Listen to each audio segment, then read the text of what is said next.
I cannot say for sure. It's the worst objection remembering ever. my results from testifying in Fulton County, but it is reasonable to expect that there were some that were positive, and I was asked to testify to my results for them here. Yes. Okay. So when the results were positive, the work was done well according to the prosecutors. Uh-oh. I can't really speak to. My name is Alexander Colvin. Last name is C-O-V as in Victor. Shout out to I-N. Mr. Colvin. I like that tie. Good It's nice. morning, Mr. Colvin. How are you? Good morning. It's Where nice. are you employed? I'm currently employed at the Georgia Bureau of Investigations, Division of Forensic Sciences, commonly known as the State Crime Lab.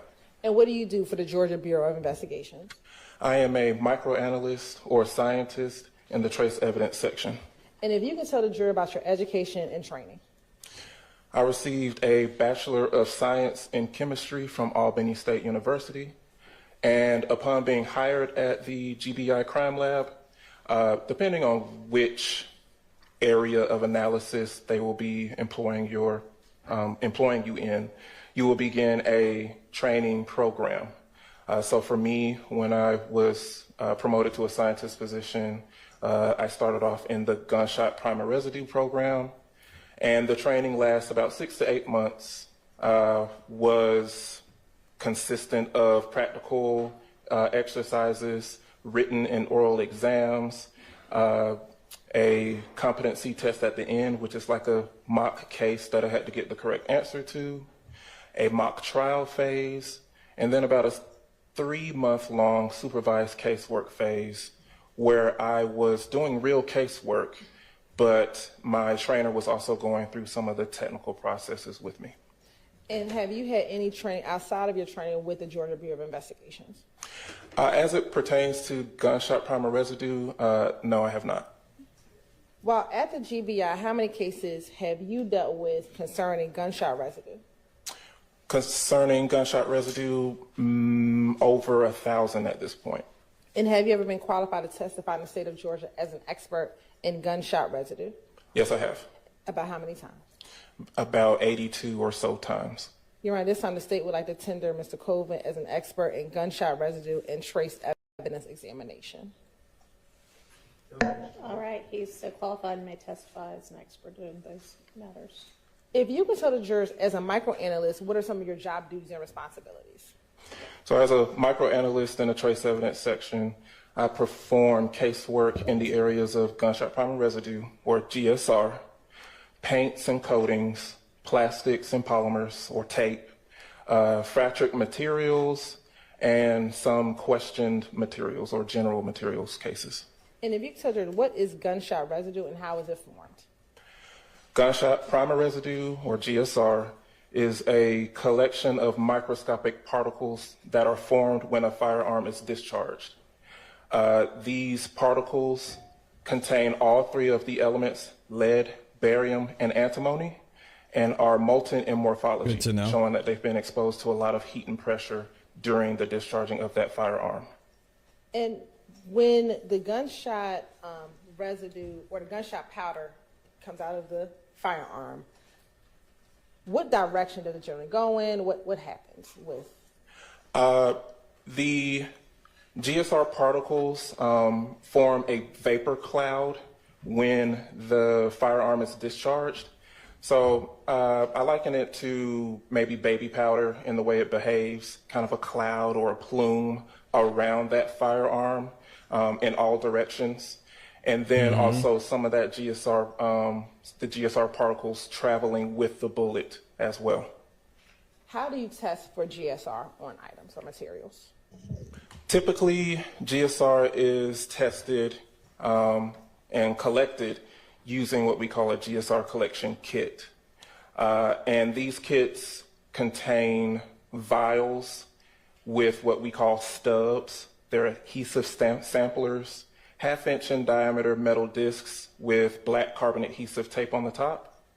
And whatever surface you want to examine for GSR, whether it be a person's hands or clothing or so on and so forth, you can take those samplers and dab the surface randomly to pick up any particulate matter that is there. That's what I'm saying, And right, then Street. once those samplers are submitted to us, we will input them into an instrument that's called a scanning electron microscope that is equipped with an energy dispersive X-ray spectrometer, or SEM-EDS for short. And all that is just a very high-powered microscope that uses a beam of electrons instead of light, like you would usually see in a microscope that you would see in a biology classroom. Why don't you say that This in the first instrument place? will then allow us to see what's on the surface of those samplers. Any particulate matter that is there, we can see it, and then get an elemental profile of what those particles are made of. So again, with GSR, we're looking for molten particles containing all three of the elements together: lead, barium, and antimony. Are there certain surfaces that are better to test for Aluminum. GSR than others? Yes, there are. As far as like, Your hand. so typically the best evidence as far as GSR is concerned is a person's hands. You can also sample surfaces such as clothing What do you mean by items that? or anything that's made of cloth or textile material. Any other surfaces can be sampled for GSR, but some surfaces don't do as well as retaining those GSR particles, and as well as making it difficult to actually sample. But any surface can technically be sampled for GSR. And if a surface is clean, so if it's your hands, if the hands are washed, or if it's a vehicle and the vehicle is cleaned, would that prevent you from getting GSR results in cases such as that? Can it affect getting results? Can you get closer to the mic? Yes. Thanks. It's not going to use it. When it comes to a person's hands, if GSR particles are in fact there, washing the hands will cause you to remove most, if not all, of those GSR particles. The same can be generally said with There you go. other Game for the surfaces, streets. especially harder surfaces. If you wipe those down or rinse those down, any GSR particles that are potentially there mostly will be lost. When it comes to clothing items or surfaces that are more cloth or textile material, most of those GSR particles, if they are in fact there, will also be lost. But we have seen that, for example, with clothing items, very small amounts of GSR can still persist even after washing your clothes. So GSR is really difficult And to in a vehicle, are there track, it seems certain like. places that as Or measure. as a scientist with the GBI that you ask law enforcement to get samples of for you to test? Are there other parts of a car that are better to test for GSR than others? We would prefer that the headliner of a vehicle is either submitted or sampled for GSR. Again, all surfaces can be sampled for GSR inside of a vehicle, but some surfaces, the harder surfaces, just don't do as well as retaining those particles. So things such as a gear shifter or the steering wheel may not be good surfaces to sample for GSR, even though it's possible. But the headliner, maybe the headrests of the seats would be your best areas to sample for GSR. I want to direct your attention to DOFS case number 2022-1007212, where you asked to perform any testing in that case. Yes, I was. And who was the agency that submitted the request? Your Honor, may I look at my notes? You may, if they'll help refresh your recollection. Yes. Will they help refresh your recollection? Yes, they will. All right. Judge Whitaker doing the stage job again. Oh, Lord. So basically, you just wash stuff off and the So, GSR is gone. and I'm sorry, it was Yikes. which officer? Which agency? Agency. The Atlanta to the Police streets. Department. And what was the agency reference number? The agency reference number was 2207-31882. And who requested the testing to be done? An investigator, A.E. Hogan. And was there a named victim on that case? Yes, there was. And who was that? Mr. Shamel Drinks.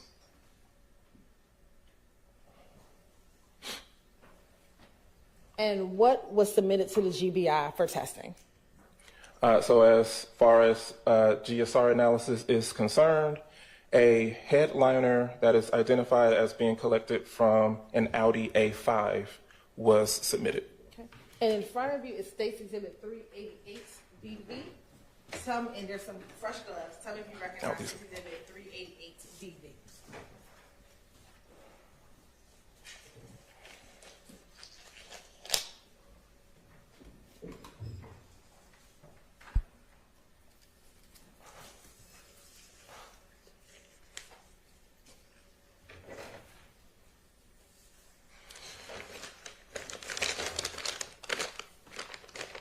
Okay, so this is item number 1, which is containing the headliner from the Audi A5. And I recognize it by the GBI specific barcode here with the GBI case number and item number of this particular package. I also recognize this package by the seals where I initialed the seals here when I completed the analysis. And my initials and date when I started the analysis. Give me 1 second. Let me, Can you walk the jury through what you did with that particular piece of evidence in order to test for GSR? Okay, so we don't once care. What I did the am test assigned show?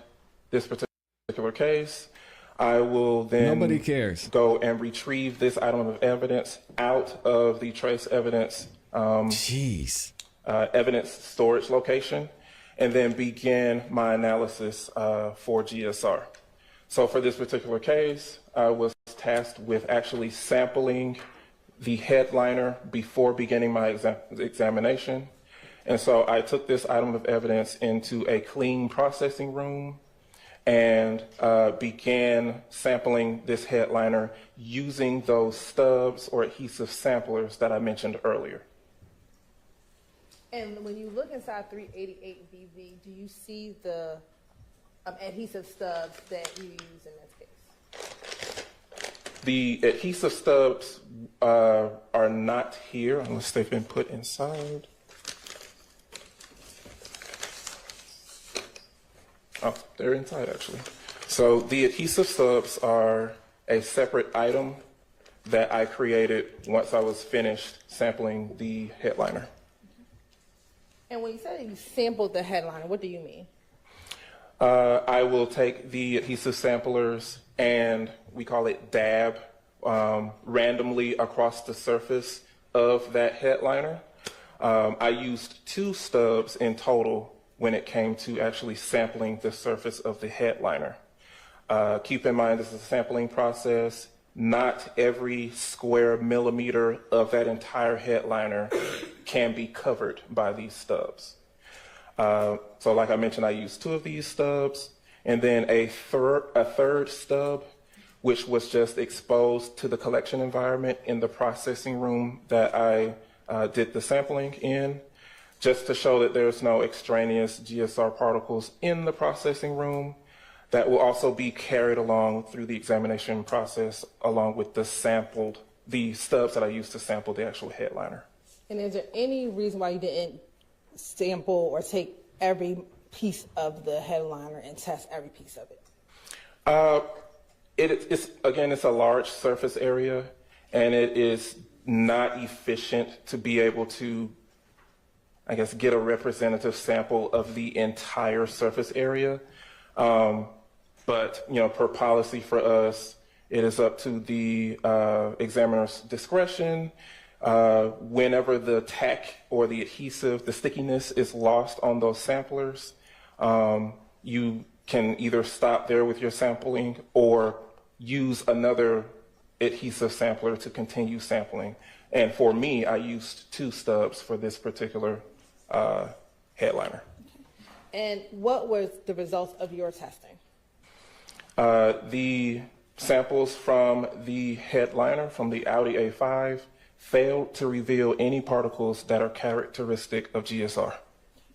Now, since you only tested a sample of the headliner, is it possible that there could have been GSR on the portion that you did not sample or that you did not stub? Oh no It no is no no possible no that- no no no no no nope. No, no, no. We are not doing that. What did this man just say? What? These niggas lacking.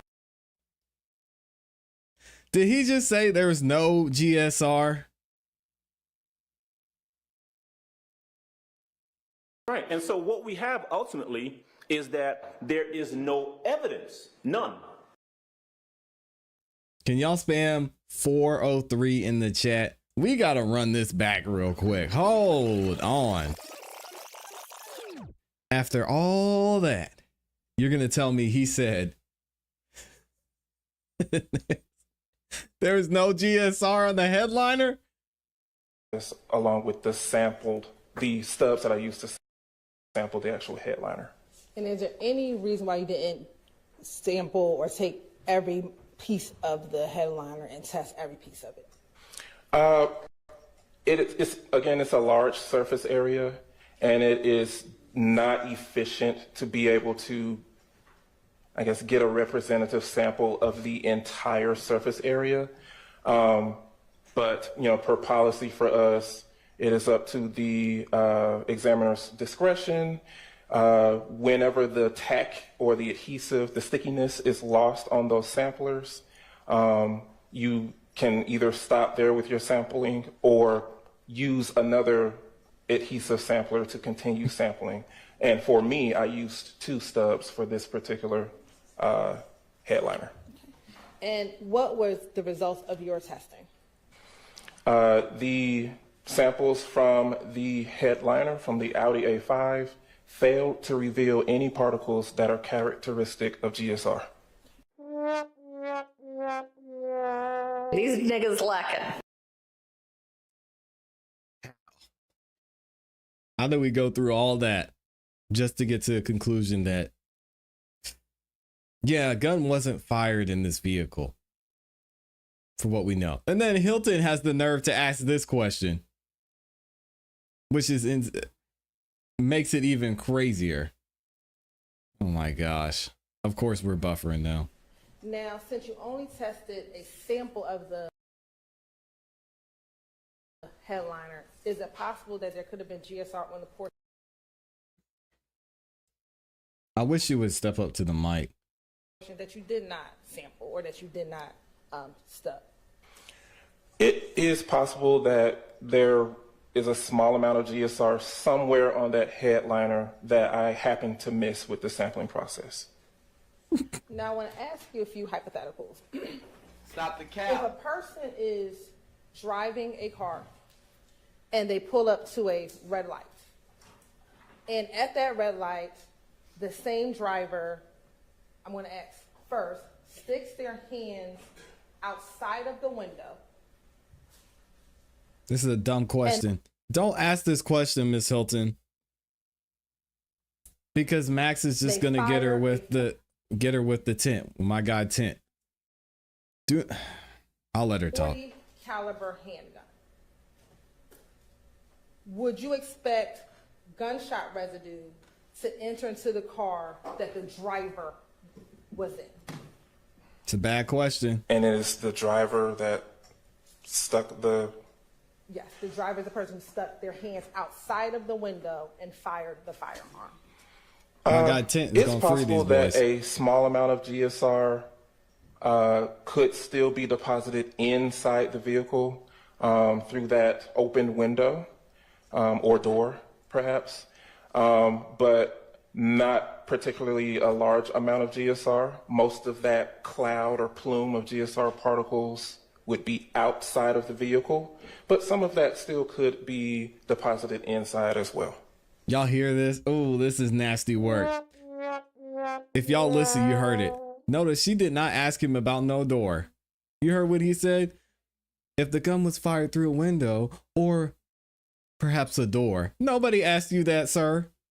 Stuck the Nasty, The nasty driver work. person stuck their hands outside of the window and fired the firearm. Listen to what he says. It's possible that a small amount of GSR could still be deposited inside the vehicle through that open window or door, perhaps. Not the cap. Ain't nobody asked him about no door.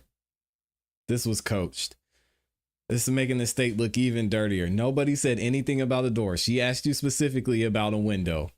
But not Nasty. particularly a large amount of GSR. Most of that cloud or plume of GSR particles would be outside of the vehicle, but some of that still could be deposited inside as well. This is a great witness for the defense. Now, hypothetically, if a person, Ms. Hilton, if you're going to get that far away from the mic, will you use the lapel mic? Thank you, Judge Whitaker. Or pick one up Jeez. and carry it with you, please. sure, I'll stay by the mic, Your Honor. Stay your ass Hypothetically, there. Is this good? Can you hear me? Okay.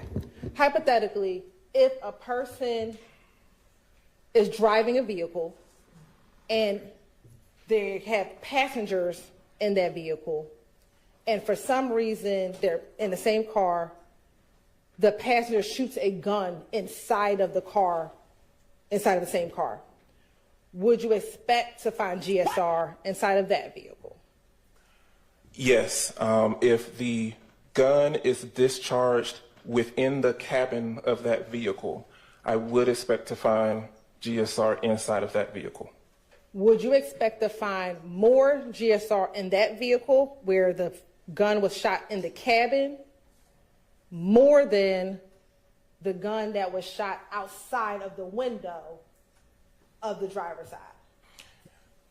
Yes, it is Lord. reasonable to expect that more GSR particles will be found in the vehicle where the firearm was discharged inside of the vehicle versus the vehicle where the firearm was discharged outside of the window of the vehicle. Maxie's gonna cook this dude.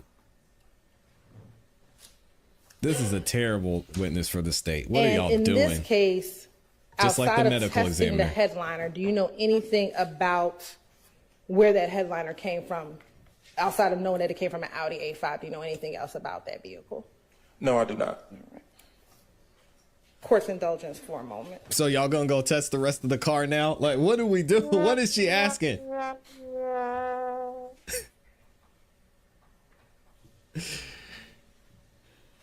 Again, Detective Hogan did not do his job. Why are you just gonna test the headliner? What is going on? My last question for now. Do the It better be. conditions in which a vehicle is stored affect whether or not you'll be able to find GSR? So for example, if the gun is fired, Leading. Can we get an objection for leading? These outside of questions the are vehicle insane. and the windows remain down, or the sunroof is opened, or the sunroof is opened and closed multiple times, does that at all affect whether or not you will find GSR inside of the car? And we got Love out of here. Hilton's about to be next. If the GSR particles are already deposited inside of the vehicle, I suppose it's possible that you would lose a small amount if the windows are down or the sunroof is open, just based on wind or maybe if it rained or something like that. But I wouldn't expect for there to be a huge difference based off of that alone. Thank you so much. No further questions. All right. Mr. Coven, good morning. Good morning. My name is Max Shard. I represent Shannon Stillwell. Cook I and appreciate Max. you being here today. I'm going to ask you, let's play the hypotheticals first, and then I'm going to get into the work you actually did in this case, okay? Okay. All right. Get him, Max. So, you were just asked about some hypotheticals. Let's just be clear. In your expert opinion, if a gun was shot inside the cabin of a car and the sunroof was opened subsequently to the gunfire and the windows were opened and someone was driving around, in your expert opinion, the gunshot residue inside that car would remain, correct? And this is after the gun was already discharged and the GSR was deposited? Yes. Yes, I would expect for there to be surfaces inside of that vehicle where the GSR particles remained, yes. Significant Okay, you were asked about a GSR hypothetical where particles. someone sticks their hand out the window. The driver sticks their hand out the window and shoots. Okay, first of all, there's a possibility that there would still be gunshot residue inside the cabin in that circumstance, correct? That is correct. Because it's a large plume of microscopic particles. How many particles are there typically, gunshot residue particles, discharged from a gun when it is fired? We don't have a very accurate count on that for sure. Billions. Because that's very difficult to count. But I would expect on the order of hundreds, at the very least, to be created when a firearm is discharged. Now, where those particles are deposited, that's a different story. Could it be thousands? It could be thousands. I can't say for sure. It's all dependent Millions, on how many billions. shots we're talking about and how large the caliber of the firearm was. And let me ask you this. So 3 to 4 shots fired outside the car, inside the car, either way, that would increase the amount of particles that are expelled from the firearm 3 to 4 times, correct? Yes, it would. Yes. That would make it more likely, even if a gun is shot outside a window, that there would be gunshot residue within the cabin that could be detected by you later on, correct? Yes, that is reasonable to expect that there will be more available to deposit on some surface somewhere. Yes. Okay, and while we're playing the hypothetical game, if someone stuck their arm out the window, the driver's side window of a car, and fired a gun, and it was on video, you would expect to see muzzle flashes, wouldn't you? Here we go. On video? Yes. I'm surprised the That's state didn't reasonable to object to expect. that. That's, yes, with a gunfire, with a discharging firearm, yes. The state, I'm surprised they didn't object there because that doesn't go to his expertise. But still, Familiar hey, with Max got it in tint there. application? A little bit, Not yes. supposed to down the window within 24 to 48 hours after the tint is applied, correct? That is what I've Objection. been told before, yes. Leads to bubbling, leads to damage to the tint. That's correct. Okay, if a car is collected that had recently had tint applied and there was no within hours of this alleged shooting,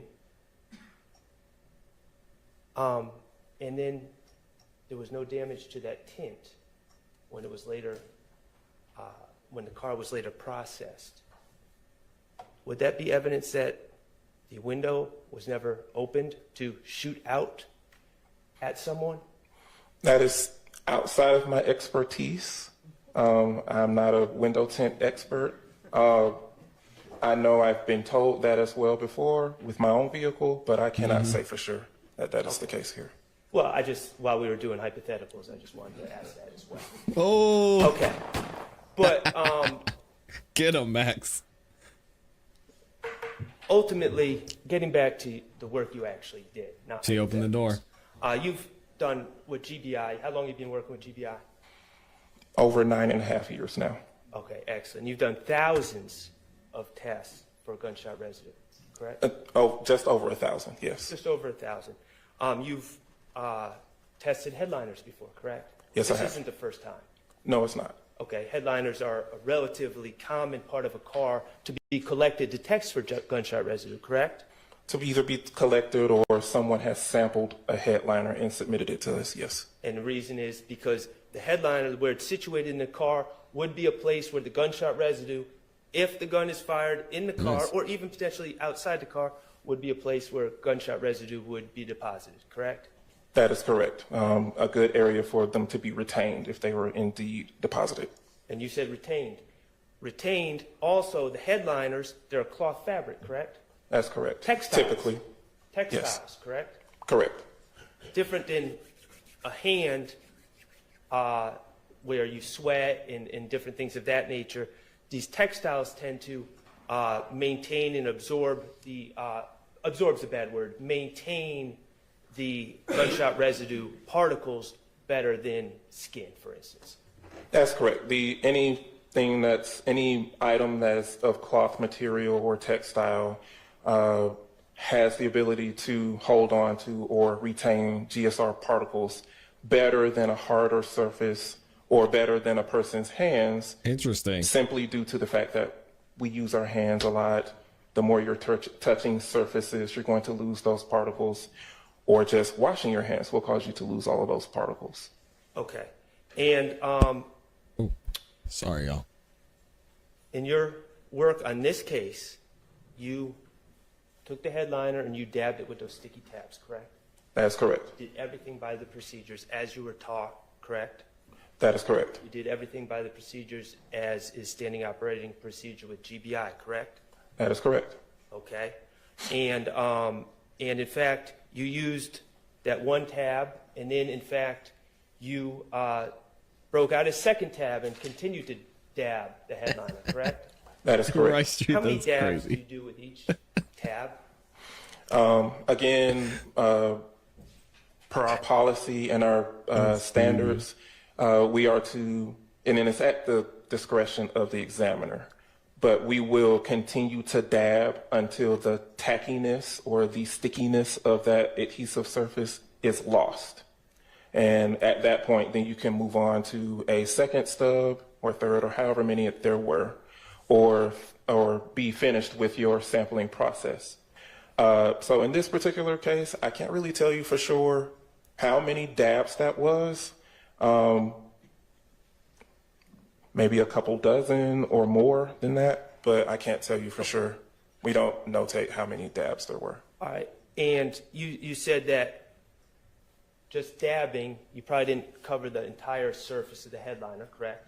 That is correct. Okay, but the reality is you don't need to effectively test for gunshot residue, correct? That is correct. Again, unfortunately, just due to the nature of the sampling process, we can't get to every square millimeter of that entire surface. So it's possible that some things could have been missed, but this is a sampling process that is recognized throughout the forensic community and is standard for us when it comes to sampling any items for GSR. Well, and the reality is when we're talking about GSR, a gun doesn't disperse GSR to one little spot, all the GSR to one little spot on a headliner. It sends a plume, correct? That's correct. A plume or a cloud, And yes. so when you're saying we didn't cover every little spot, in your training experience using, in fact, not only one tab, but two tabs and dozens of dabs, in your 9.5 years experience, you dabbed enough to get an accurate representation Look at my dab. of whether that headliner was exposed to a plume of gunshot residue, correct? Dabbing all Yes, over the that's place. correct. You felt great about the work you did. You followed all the procedures. Yes, I did feel good about the sampling process that I did. Okay. Look at my dab. Free dab. Let me ask you, Y'all got to dab every time he says you it. said you've been called to testify 82 times. When it comes to GSR, yes. Is it fair to say that the majority of those times you came to testify in court, the GSR was positive? You said the majority of the time? Potentially. Potentially. Okay. Has the state called you personally as an expert in gunshot residue at times when the result was positive? Yes, they have. Okay. And when the result was positive, you came and shared with the jury about what the results were. That is correct. And it was the Fulton County District Attorney's Office, just be clear, Fulton County District Attorney's Office has called you to testify about positive results before, correct? Objection on relevance? What? You can answer. Relevance? You're kidding. I cannot say for sure. It's the worst objection remembering ever. My results from testifying in Fulton County, but it is reasonable to expect that there were some that were positive, and I was asked to testify to my results for them here. Yes. Okay. So when the results were positive, the work was done well according to the prosecutors. Uh-oh. I can't really speak to. Nope. Okay. Come on. All right, now, Great I question. want to Max. ask you, I like going that. back to another hypothetical that I left out. Look at Doug. He's over there loving this. The hypothetical of washing. Hypothetically, you can wash your hands, correct? That is correct. And that can remove gunshot residue. Correct. And you've talked about clothing and textiles and the potential to wash textiles or clothing, correct? That's correct. And you also said that there's studies that show even textiles or clothing, even if they go through the wash, still have gunshot residue, correct? That is correct. All right, but here's the thing. I want to talk about this case. Do you have any evidence? Is there any evidence that you noted in your report, any evidence that this headliner had been washed? There's no evidence that was noted or given to me that would indicate that it had been washed, but I would never really know for sure. Do you know anything for sure? What I am given to examine for the GSR analysis. Well, I want to talk about the premise of the hypothetical. You do not have any evidence that this headliner was washed. No, I do not. Okay. All right, and ultimately, the results, well, we talked about hundreds or thousands, or you said maybe thousands, of particles. What is the threshold? I know that you said it's negative. The headliner was on each and every one of those tabs. When you looked Garbage under witness. the scanning electron microscope with the beams, the electron beams, the result was negative. But what I want to know, what is the threshold for a positive? We don't really use the word positive. It's just, is the GSR there or not? And all you need is just one particle to say that, yes, there are particles characteristic of GSR present on this surface. So all you need is one particle under that scanning electron microscope with the electron beams to be a positive result. That is correct. And in this case, the result of that headliner was negative, meaning you did not even see one particle of gunshot residue on that headliner. That is correct. Thank you. I have no further questions. Wow. Excellent by Max. Let's take a second. Forget Hilton. Give him a round of applause. Killed it. No pun intended, by the way. All right, here we go. Let's listen to Mr. this Shar just BS. asked you if there was evidence that the car Barbecue was chicken. washed. Do you know, sitting here, if there's evidence that it was not washed or cleaned? No, I do not. Mr. Shar asked you about muzzle flashing on a video. Do you remember him asking about that? Yes. If the video is grainy, would you expect to see muzzle flash? I really can't tell you for sure without actually seeing the video myself. I suppose the graininess of a video could impact that, but I can't say for sure. And just because you don't see muzzle flash, does that mean a shooting did not occur? I'm not really too sure on that one either. Nice try, Hilton. It's too late. You talked about a plume, the smoke or the cloud that comes out. The direction of the cloud, is that in the direction of the projectile of the bullet? Is that the direction of the plume that we are talking of? So the plume or cloud is formed around the discharging firearm. Yes, the plume could have a more dense population of GSR particles in certain areas, depending on the environmental factors or what type of firearm it was. But it is a cloud or a plume of GSR particles that is created. And then you will also have some GSR particles traveling in the direction of the bullet with the bullet itself. Can the length of time between the depositing of the GSR and the testing affect whether or not you will find GSR? Yes, it can, just due to any factors or any events that could have occurred in the interim. So those GSR particles are deposited. Were they washed or wiped away or lost for whatever environmental reasons? That could affect the amount of GSR particles that are picked up when when it's finally sampled for GSR. Of course, I can't say for sure what happened, but those are things that can affect any GSR examination, yes. And do you have in your notes when you tested the headliner?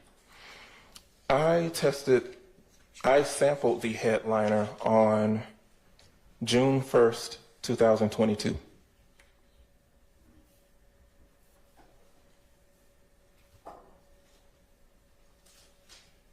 So now what? All right.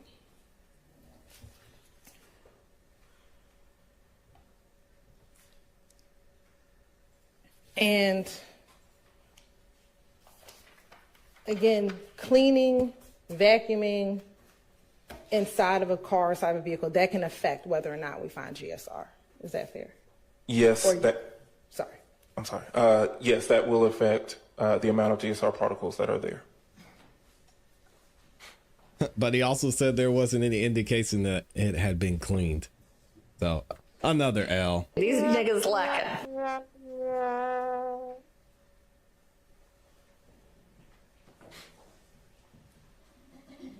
Come on, Hilton, get it together. Thank you. No further questions. So now we're dealing with a hypothetical about vacuuming. Do you have any evidence that this headliner was vacuumed? No, I do not. Okay. And when I understand that you collected the samples on June 1st, 2022. Max is a savage. That's correct. When did you receive the headliner from APD? APD submitted the headliner on March 23rd, 2022. Okay, between March 23rd, may I approach? Mm-hmm. And this is the headliner? Yes. Okay, between March 23rd and June 1st, did the headliner... I don't know, Cassie. I should have dabbed earlier. Continuously, uninterruptedly kept in this evidence bag? Based on the notes that I have and the records that I have, yes, it was. And this evidence bag was sealed? Yes, it was. So no one from GBI took this headliner between March 23rd and June 1st and slipped it in the laundry? No, they did not. No one took the headliner and went out on Panthersville Road and ran in the yard with the headliner, just waving it around? That's correct. No, they did Okay. not. It was maintained in this sealed evidence bag, Yes, it was. just like Get 'em, Max. all other evidence that is brought in to GBI for testing, correct? That is correct. All right, thank you. No further questions.